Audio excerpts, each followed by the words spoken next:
In this video, I'm going to show you how to hide extensions for non-file type in Windows 10 PC. So you need to click on Start, then click on, then type File Explorer.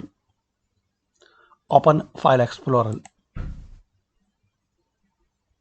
Now in here, click on View, Options. Click on Change Folder and Search Options. Now click on View. Here you will find option Hide extensions for non-file types like PNG, JPG, or any other type you want to hide these extensions in files. So check this box.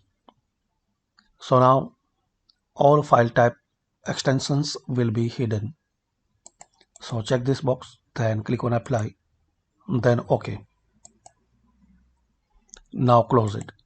So that's it, friends. By this quick method we can know how to hide file type extensions in Windows 10 PC. Thanks for watching.